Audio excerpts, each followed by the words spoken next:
नमस्कार, मैं वहीद अहमद और आप देख रहे हैं आईपा यानी all India progressive politics association, जहां हम बात करते हैं प्रगतिशील राजनीति, सोशल इशू और सोशल डेवलपमेंट की।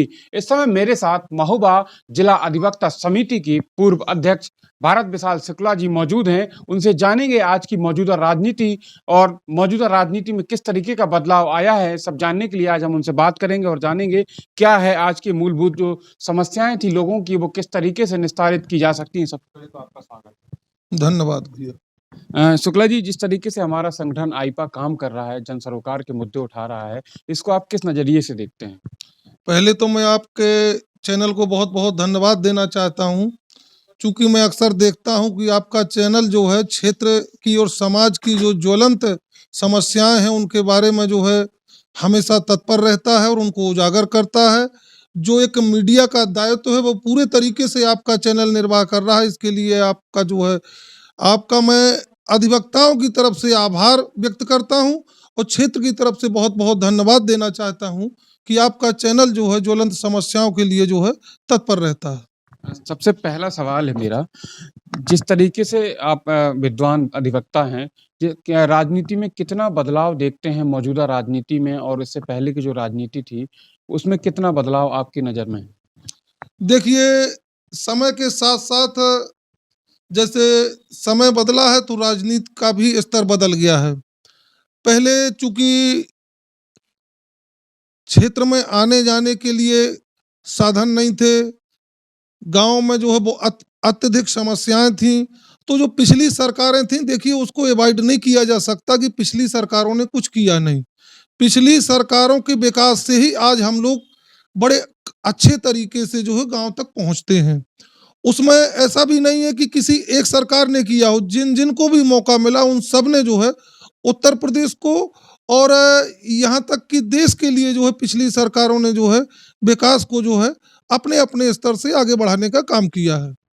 मौजूदा राजनीति को किस नज़रिए से देखते हैं? जिस तरीके से धर्म की राजनीति हो रही है, जाति की राजनीति हो रही है, विकास की बात जो है चुनाव आते-आते किनारे कर दी जाती है, स्थानीय मुद्दों की बात किनारे कर दी जाती है, ज़्यादातर राष्ट्रीय मुद्दे, धार्मिक मुद्दे, जातिगत मुद्दे उठा लिए जाते हैं। इसको आप किस नज़रिए से देखते हैं?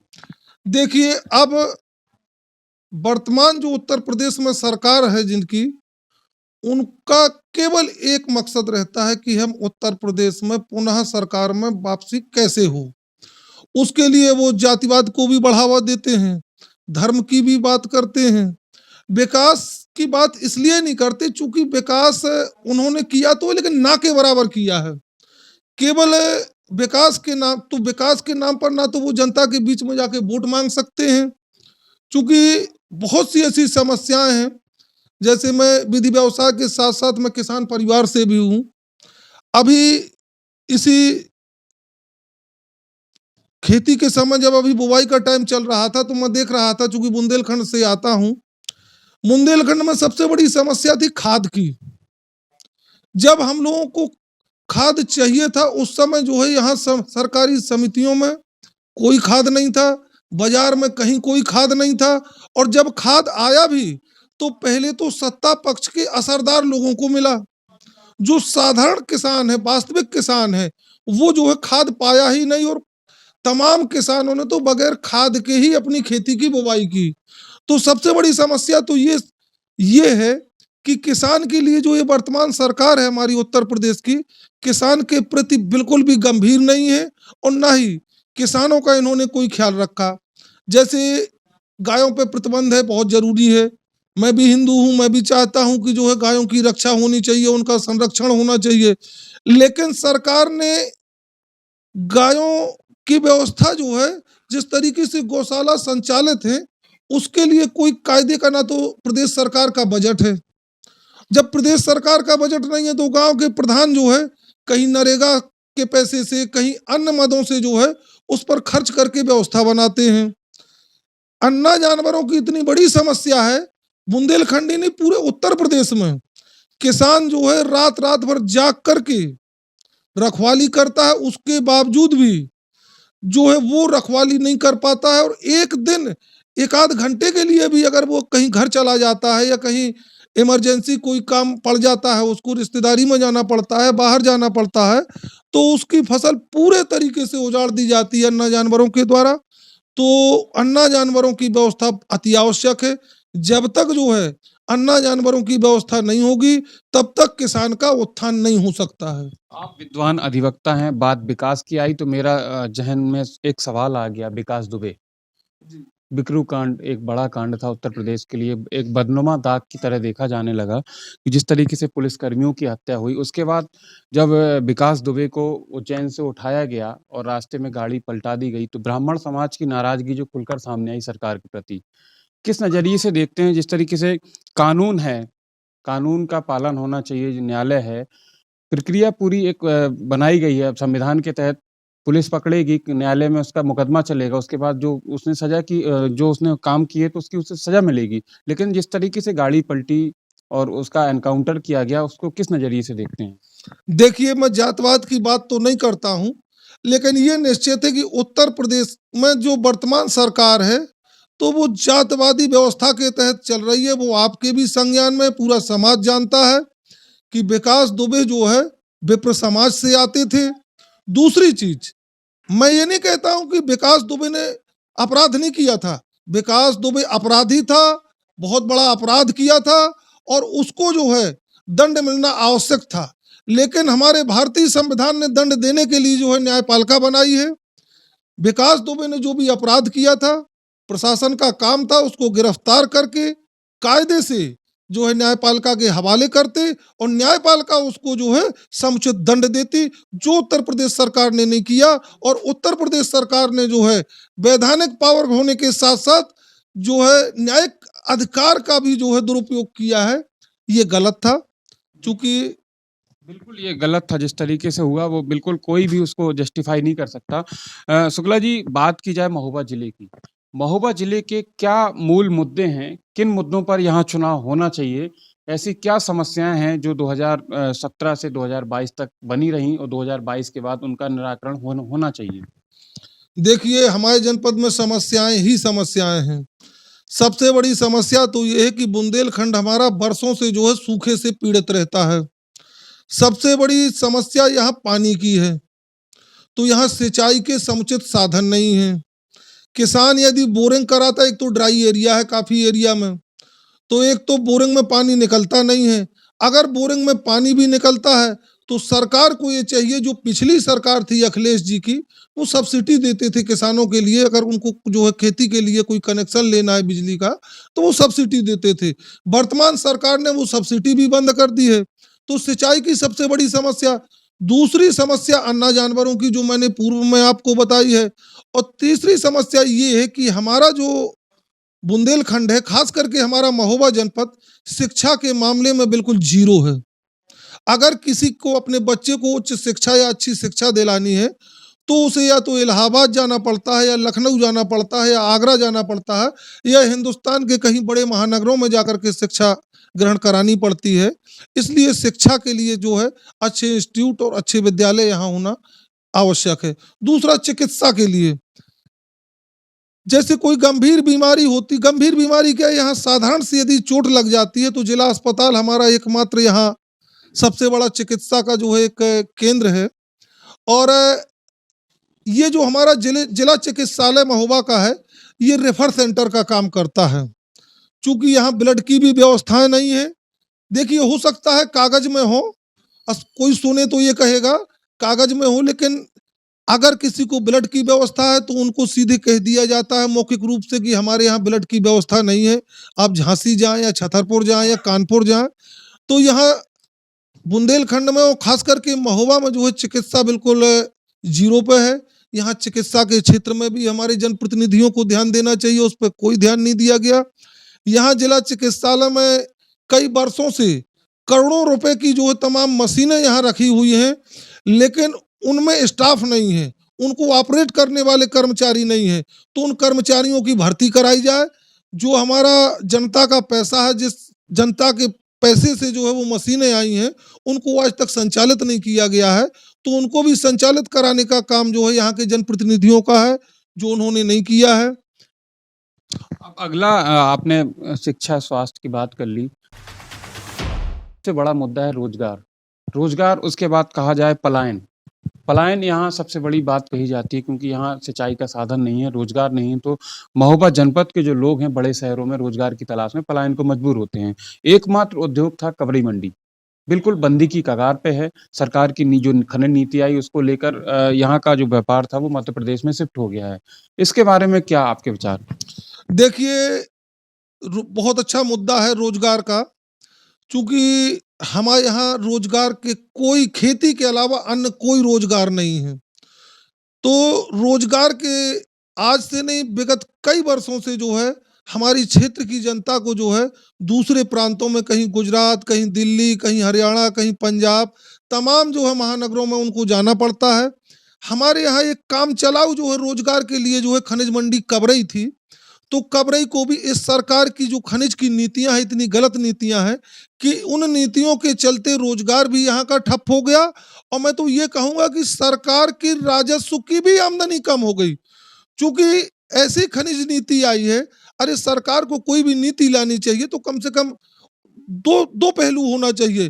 पहला, जनता की सुख सुविधा और जनता के हित में होनी चाहिए, और दूसरा, सरकार को भी लाभांश मिलना चाहिए। तो जो हमारी पुरानी खनिज नीति थी उससे सरकार को भी राजस्व मिलता था बढ़ के, और जो है यहाँ की जनता को भी जो है रोजगार मिलता था, वो भी ध्वस्त हो गई है। और चूंकि हमारा जो जनपद महोबा है मध्य प्रदेश के बॉर्डर पे है, तो मध्य प्रदेश में भी भारतीय जनता पार्टी की सरकार है, लेकिन वहां की सरकार ने अधिक राजस्व को पाने के लिए वहां की खनिज नीति को कुछ लचर किया है। तो यहाँ के जो खनिज व्यवसायी थे वहां जाके शिफ्ट हो गए हैं। तो जो राजस्व हमारे उत्तर प्रदेश सरकार को मिलता था वो मध्य प्रदेश सरकार को जो है राजस्व मिलता है। प्रधानमंत्री की सुरक्षा को लेकर जिस तरीके से पंजाब में सवाल खड़े हुए हैं, क्या लगता है सुरक्षा में लापरवाही थी या फिर जानबूझ के खड़ा किया गया प्रोपेगेंडा था? देखिए, अगर कोई ये कहे कि भारत के प्रधानमंत्री की सुरक्षा कमजोर है तो मैं इस बात को नहीं मानता हूं, क्योंकि जहां तक मेरे संज्ञान में है कि विश्व में जो 5 सुरक्षा एजेंसियां हैं जो टॉप की हैं, उनमें भारत की एसपीजी का भी स्थान है। और प्रधानमंत्री के साथ जो एसपीजी की सुरक्षा रहती है, उस एसपीजी की सुरक्षा में हम तो नहीं समझते कि जो है कोई व्यक्ति उसकी सुरक्षा में रहते हुए असुरक्षित हो। चूंकि यदि एसपीजी की सुरक्षा में कोई व्यक्ति असुरक्षित रहता है तो ये हमारे एसपीजी के जवानों का बहुत बड़ा अपमान होगा।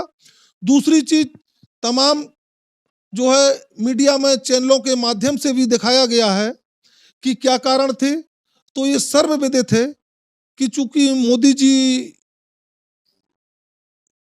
किसानों के रोकने की वजह से वापस नहीं आए हैं, जो वापस आए हैं उसके 2 कारण थे। पहला कारण यह था कि जिस रैली में उनको जाना था उस रैली में कोई भीड़ नहीं थी। नेता को सबसे ज्यादा जो है खुशी कब होती है, जब जिस रैली में वो शिरकत करता है उस रैली में यदि जो है जनता उसके सामने बैठी होती है तो उसका दिल अपने आप भर जाता है। उनको जब मैसेज ये प्राप्त हुआ कि वहां रैली स्थल पर बहुत कम लोग ही हैं, तो प्रधानमंत्री जी ने अपना काफिला मोड़ दिया और इसका ठीकरा जो है पंजाब सरकार के माथे पर जो है ठोक दिया। जिला अधिवक्ता समिति के पूर्व अध्यक्ष भारत विशाल शुक्ला 2022 विधानसभा चुनाव में महोबा की जनता को क्या संदेश देना चाहते हैं? देखिए, जनपद महोबा के निवासियों से मेरा एक अनुरोध है कि वर्तमान सरकार का सबने देख लिया। बड़े से बड़ा नेता भारतीय जनता पार्टी का जिले के लिए एक भी उपलब्धि यदि बता दे तो भारतीय जनता पार्टी को वोट कर देना, और अगर एक भी उपलब्धि ना हो तो जो है जो पिछली सरकार थी समाजवादी पार्टी की, अखिलेश जी की, उनकी तमाम उपलब्धियां हमारे जनपद में मौजूद हैं।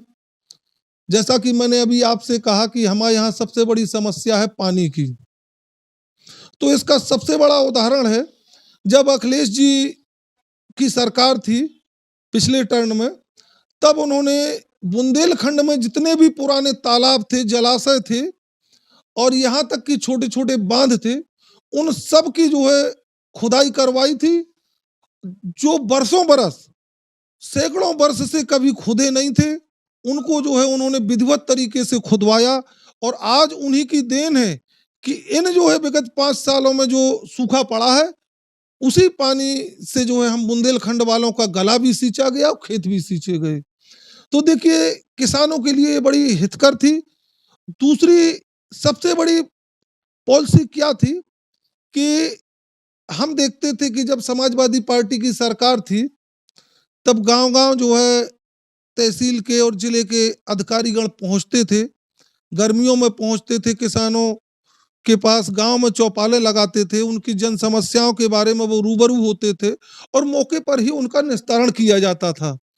ऐसे सर्दियों में भी पहुंचते थे, सर्दियों के अनुरूप जो है उनको, गरीब जनता को जो जिस लायक था उनको जो है तमाम गर्म कपड़े या जो भी उनके जो है अलाव की व्यवस्था वो सब की जाती थी। तो मैं आपको बीच में रोकना चाहूंगा, माफी चाहता हूँ, लेकिन जिस तरीके से मुख्यमंत्री योगी आदित्यनाथ हों या प्रधानमंत्री नरेंद्र मोदी हों, लाल टोपी वालों को क्या सीधा स्पष्ट संदेश है उनका कि जो लाल टोपी है वो गुंडों की प्रतीक है। लाल टोपी लगा के लोग गुंडागर्दी करते हैं, जिस गाड़ी में सपा का झंडा होगा उस गाड़ी में गुंडा बैठा होगा, इस तरीके के स्लोगन दे रहे हैं, क्या कहेंगे? देखिए, भारतीय जनता पार्टी वाले तो ये तक कहते हैं कि जिनको राम लाए हैं उनको हम लाएंगे। हमें तो अब बड़ी हंसी आती है। हम तो जो है मर्यादा पुरुषोत्तम राम हमारे अंतर्यामी हैं। वो कहाँ गए थे और कहाँ से आए हैं? अगर उनसे पूछा जाए कि राम कहाँ चले गए थे, अरे राम तो जो है हर हिंदू के आराध्य हैं और राम, हर हिंदू उनको जो है ये मान के चलता है कण कण में राम का वास है।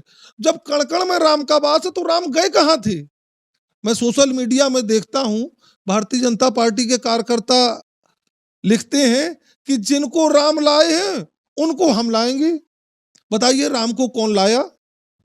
अरे राम तो हमारे मर्यादा पुरुषोत्तम है, आराध्य है, इष्ट है हमारे। क्या लग रहा है 2022 में क्या होने देखिए, जा रहा है? 2022 में 100% बदलाव होगा।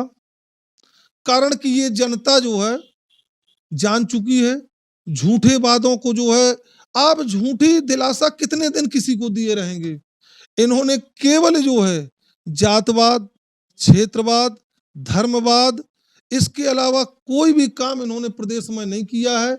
और जो इन्होंने उद्घाटन किए हैं वो पिछली सरकारों के जो काम थे या कुछ काम अधूरे पड़े थे, उन्हीं का जो है फीता काट के इन्होंने उद्घाटन किया है। कोई नया काम इन्होंने नहीं किया है। आखिरी सवाल है, राजनीति में, मौजूदा राजनीति में धार्मिक और